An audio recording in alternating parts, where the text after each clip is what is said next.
नमाज की 6 शराइत और 7 फर्ज हैं। अगर इनमें से एक भी रह जाए तो नमाज बिल्कुल नहीं होगी। और क्या वजू के लिए इस्तिंजा करना जरूरी है? और फिर अगर वजू के दौरान हवा के खारिज हो जाने से वजू टूट जाए तो उसके लिए क्या इस्तिंजा करना जरूरी होगा या नहीं? इन तमाम सवालों के जवाब इसी वीडियो में आप जानेंगे।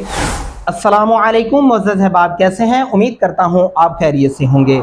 आज की वीडियो बड़ी ही इंपॉर्टेंट होने वाली है क्योंकि यही सवाल मेरे चंद एक सब्सक्राइबर्स ने मुझे कमेंट में किए हैं, इसलिए मैंने इस वीडियो के ज़रिए उन सबको भी जवाब देने की कोशिश की और तमाम ऑडियंस के सामने भी ये सवाल रखे ताकि उनके ज़हन के अंदर भी जो कि गलतफहमियां कुछ होंगी तो वो दुरुस्त हो जाएंगी। इसीलिए इस वीडियो को तसल्ली से देखिएगा और अगर आप इस चैनल पर नए हैं तो कैंडी चैनल को सब्सक्राइब करके घंटी को ऑल पे प्रेस कर लें ताकि इस तरह की मज़ीद वीडियोज़ आपको मिलती रहें। तो चलिए बढ़ते हैं अपने मेन टॉपिक की तरफ। सबसे पहले तो आप ये ज़हन में रखें, ये जानना ज़रूरी है कि नमाज की जो 6 शराइत हैं वो कौन कौन सी हैं।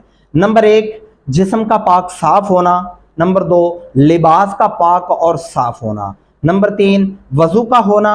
और नंबर 4, आपका मुंह किबला रुख होना। और नंबर 5, नमाज का वक्त होना। और नंबर 6, जिस जगह आप नमाज अदा कर रहे हैं या करने वाले हैं उस जगह का पाक और साफ होना। ये नमाज की 6 शराइत हैं। अगर इनमें से एक भी नहीं होगी तो नमाज बिल्कुल भी नहीं होगी। ये तमाम चीज़ें नमाज की शराइत में शामिल होती हैं। बदन का पाक साफ होना और वज़ू का होना, ये जितनी भी चीज़ें मैंने आपको गिनवाई हैं ये अपने ज़हन नशीन कर लें और अपने बच्चों को भी याद करवाएं। ये छोटी छोटी चीज़ें नहीं हैं, ये बड़ी चीज़ें हैं, ये याद होना बहुत ही ज़रूरी है। अगर आज अपने बच्चों को आप याद करवाएंगे तो इंशाअल्लाहुल अज़ीज़ वो भी आने वाली अपनी नस्लों में नस्ल दर नस्ल याद रखेंगे। तो अब बढ़ते हैं अगले सवाल की तरफ कि नमाज के अंदर 7 फ़राइज़ होते हैं, वो कौन कौन से हैं? ज़रा तवज्जो फरमाइएगा। बेशक कॉपी पेंसिल उठा के आप इन्हें नोट कर लें, इंशाल्लाह बहुत ही फ़ायदेमंद ये वीडियो आपके लिए साबित होने वाली है। नंबर 1, नियत करना, ये नमाज के फ़राइज़ में से शामिल है। नंबर 2, तकबीर तहरीमा कहना। और उसके बाद नंबर 3, खड़े होकर कुरान पढ़ना। और नंबर 4, रुकू करना। और नंबर 5, सजदा करना। और नंबर 6, अत्तहियात बैठकर पढ़ना।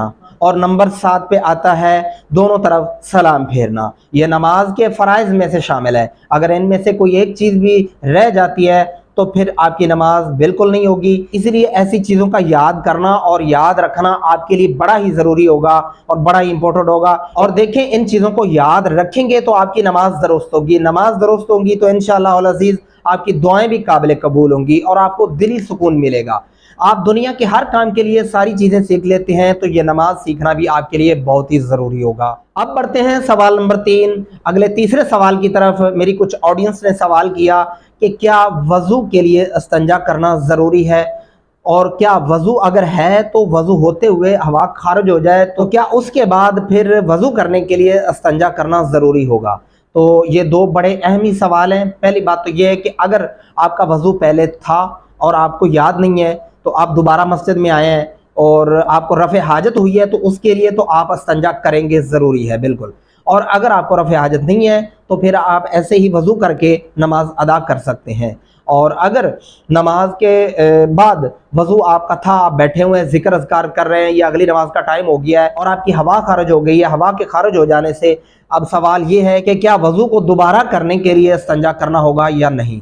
तो जी नहीं, आपको इस्तिंजा करने की कोई ज़रूरत नहीं है। आप ऐसे ही वज़ू करके दोबारा नमाज अदा कर सकते हैं या कुरान पाक भी पढ़ सकते हैं। वज़ू के लिए इस्तिंजा करना शर्त नहीं है, इसमें कहीं किसी किताब में कोई जिक्र नहीं मिलता। इसलिए इस्तिंजे का जो है ताल्लुक वो रफ़ा हाजत से है। रफ़ा हाजत की सूरत में आपको वो गलाज़त दूर करना ज़रूरी होगा, इस्तिंजा करना ज़रूरी होगा। अदरवाइज़ हवा के खारिज हो जाने से वज़ू के लिए इस्तिंजा ज़रूरी नहीं है, आप ऐसे ही वज़ू करके नमाज अदा कर सकते हैं। मज़ीद अगर आपका कोई सवाल है तो आप कमेंट में अपना इज़हार राय ज़रूर पेश कर सकते हैं। इंशाअल्लाहुल अज़ीज़ आपको उस सवाल का जवाब भी दिया जाएगा।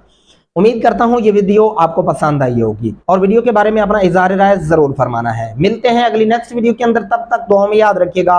अल्लाह हाफिज़, फ़ी अमानिल्लाह।